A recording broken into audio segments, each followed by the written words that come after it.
Swayam Prabha. Digital India. Educated India.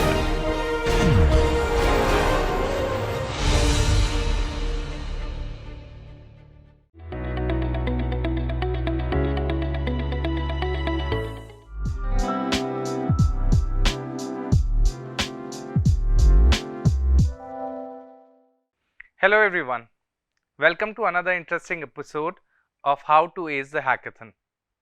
Do you remember when we said that Smart India Hackathon is a platform which invites and brings the innovative minds from all across the corners of this vast country India. Today we have one such participant from a beautiful city of Madhubani, Bihar, who was not only the winner of one but two editions of Smart India Hackathon. So let's welcome him and understand how this entire journey was. So without any further ado, Anurag, welcome to the show. Thank you sir. कैसे हैं आप? Sir बनिए। आप मैंने सुना आप मधुबनी बिहार से आते हैं, तो एनी जी। विच वेज मधुबनी तो वैसे ही बहुत फेमस है उनकी पेंटिंग्स के लिए। अब आपने जी। 2 बार एडिशन SIH का जीत लिया, तो एनी विच वेज ये भी एक बहुत बड़ी चीज़ है आपके इलाके के लिए।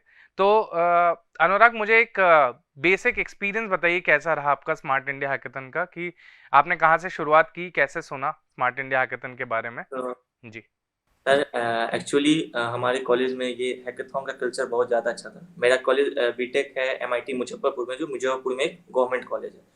तो मैं सेकेंड ईयर में था उस समय, तो मैंने देखा कि मेरे सीनियर्स लोग पार्टिसिपेट कर रहे हैं और वो जीते थे वहाँ पे। तो उन्हें बहुत सारा अपॉर्चुनिटी मिला था, जैसे कि उन्हें स्टार्टअप के लिए मौका मिला, उनका प्रोजेक्ट पेटेंट हुआ। तो वहाँ से मुझे मोटिवेशन मिला कि मैं भी अगले साल पार्टिसिपेट करूँगा। तो सबसे पहले मैंने अपने स्किल्स पे काम किया, एक टीम बनाया जिसमें कुछ सीनियर्स थे, कुछ जूनियर्स थे, कुछ मेरे बैचमेट थे। तो वो फर्स्ट टाइम का एक्सपीरियंस था कि हमें जो प्रॉब्लम स्टेटमेंट मिला था, हम लोगों ने उस पर वर्क किया।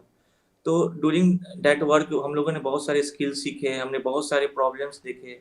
हमारे साथ ऐसा भी हुआ था कि प्रोजेक्ट लास्ट मोमेंट पर जाके गड़बड़ हो जा रहा था। फिर हम लोगों ने उस पर वर्क डाउन किया, तब हम लोगों ने मतलब एक प्रेशर हैंडल करने का एक्सपीरियंस गैदर किया। और ड्यूरिंग जब हम लोग का इवोल्यूशन हो रहा था, तब भी हम लोगों को हमारे मेंटर जो वहाँ जज थे, उन्होंने कहा कि ये इम्प्रूवमेंट करके आप दिखाओ। तो एक कम समय में हम लोग को इम्प्रूवमेंट करना था। वहाँ हम लोगों ने सीखा कि टाइम मैनेजमेंट कैसे किया जाता है। तो इस हैकेथॉन ने मुझे स्किल्स मेरा बहुत इम्प्रूव किया। साथ ही साथ वो सर्टिफिकेट की इतनी वैल्यू है कि मैंने एक बहुत जगह अप्लाई किया, तो मुझे बहुत सारे ऑफर्स भी मिले। सो एक बहुत अच्छा प्लेटफॉर्म है हैकेथॉन किसी भी स्टूडेंट के लिए, इंजीनियरिंग एस्पिरेंट के लिए। बहुत सही कहा।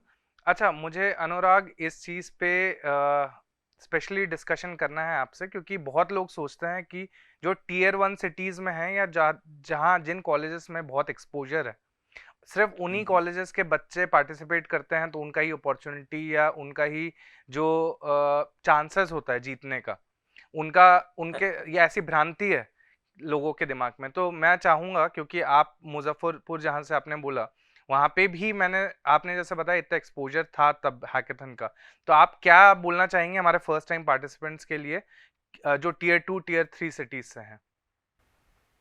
बहुत अच्छा क्वेश्चन है सर। इस पे हम ये कहना चाहेंगे कि हमारे कॉलेज जिस साल मैंने पार्टिसिपेट किया 2022 में और 2020 में, 22 में हमारे कॉलेज से 6 टीम सिलेक्टेड हुए थे। तो ये तो कहीं है ही नहीं कि अगर कॉलेज टायर 3 टायर 2 है तो उसका सिलेक्शन नहीं होगा। ये आपका, अगर आपने काम किया अच्छा, अगर आपने प्रेजेंट अच्छा किया, तो आपका सिलेक्शन जरूर होगा।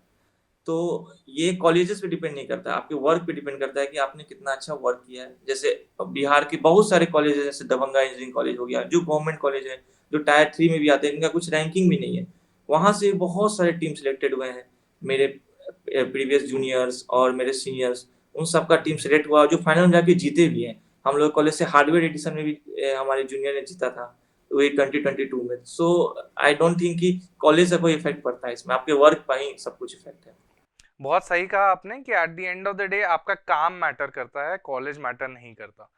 यहीं पे मैं दूसरे सवाल पे आना चाहूंगा। जैसे आपने बताया कि आपका टीम कंपोजिशन जो था, वो आपके सीनियर्स भी थे, कुछ कुछ आपके जूनियर्स थे और कुछ आपके बैचमेट्स थे।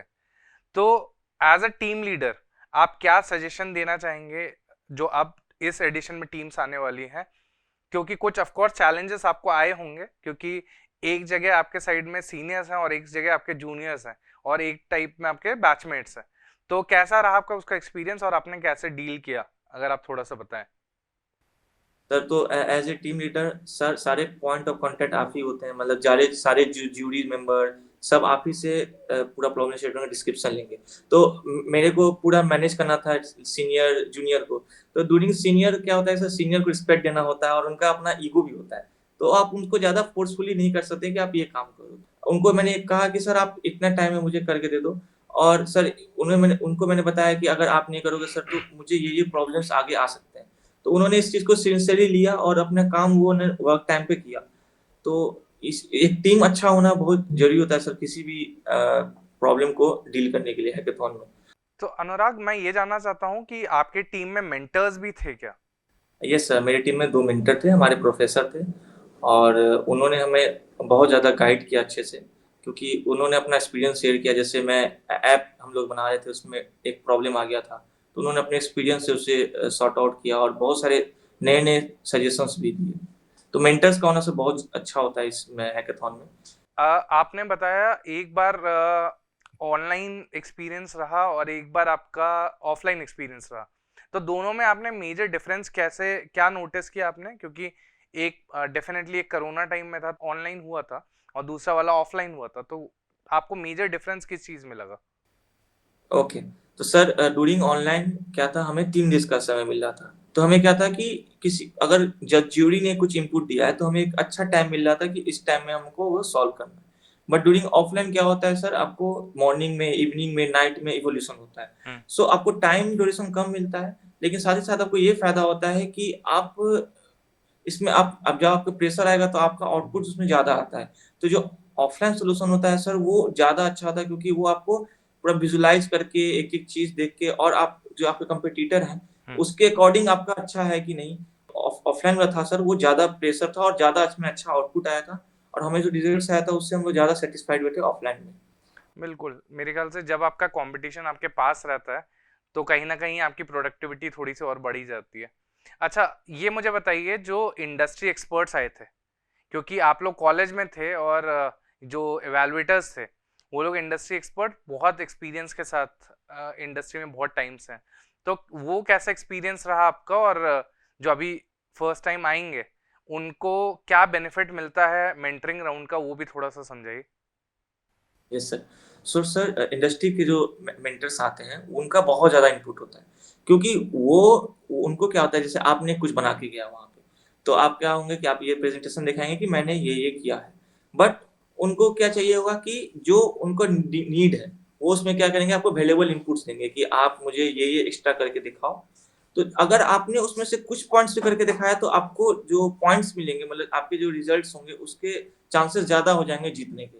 सो हम लोगों ने वही किया था, उनके जो पॉइंट्स थे उनको ध्यान से सुना, उन पे काम किया और उनको रिजल्ट्स ला के दिया। तो हम लोगों ने इससे अपने में इम्प्रूव किया, तो हम इसी तरह से विन किए थे इसमें। चलिए, बढ़िया।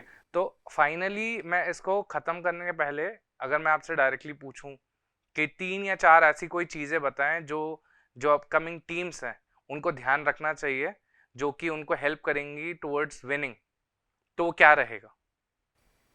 तो फर्स्ट ऑफ ऑल क्या है, हमारा ये प्रेजेंटेशन आपका अच्छा होना चाहिए। जो अभी आप सबमिट करेंगे और जो स्टूडेंट्स अभी सबमिट करेंगे कॉलेज के थ्रू, वो प्रेजेंटेशन थोड़ा अच्छा होना चाहिए। उसमें ज़्यादा फ्लो चार्ट का यूज करें, कम से कम लिखें। पहला, ड्यूरिंग द सिलेक्शन अगर आपका सिलेक्शन हो गया टॉप 5 टीम में, तो उससे पहले आप अपना पूरा प्रॉब्लम स्टेटमेंट तैयार करके रखें यहाँ पे। क्यों? क्योंकि वहाँ आप जाइएगा, वहाँ जाके तैयार नहीं हो सकता। वहाँ आपको क्या होगा, इम्प्रूवमेंट्स करने को मिलेगा। जो आपको इम्प्रूवमेंट्स मिल रहे हैं उनको आप जल्दी से जल्दी कम टाइम में करिए। और जरूरी, अगर मान लीजिए 5 इनपुट्स मिले कि जूरी मेंबर ने कहा है कि आप 5 मेरे को ये करके दिखाओ, तो आपको जरूरी नहीं है पांचों करना। आपको करना, अगर 3 कर रहे हैं तो 3 को इतना अच्छे से करके दिखाइए कि दूसरे कंपटीशन ही वहां से खत्म हो जाए। और आपका एक वहाँ प्रेजेंटेशन स्किल्स बहुत अच्छा होना चाहिए। टीम लीडर का काम क्या है कि प्रॉब्लम स्टेटमेंट को ठीक से समझा सकें, वो मेंटर को अच्छे से समझ में आए कि आपने क्या क्या किया है। सो यही एक हैकाथॉन का बहुत अच्छा चीज़ है कि आपको सीखने को बहुत कुछ मिलेगा और अपना स्किल्स दिखाने का बहुत अच्छा मौका मिलेगा उसमें। जी बिल्कुल। चलिए अनुराग, थैंक यू सो मच, आपने अपना वक्त निकाला और अपकमिंग टीम्स को इतना मोटिवेट और गाइड किया। And thank you. हम लोग विश करते हैं आपको आगे के लिए भी, आपके फ्यूचर प्रोजेक्ट्स के लिए। ठीक है, thank you. Thank you so much. Thank you so much. So people, that was Anurag for you. So basically what understanding do we get from this talk session was, it doesn't matter which city you're coming from, it doesn't matter which college you're coming from. The basic thing is, if you have the talent, if you've got the idea, you can make it through anything. And finals has been one of those. So for such more interesting and learning videos, stay tuned with us, and we'll be back soon with more enriching and insightful videos for you. Till then, have a good day. See you.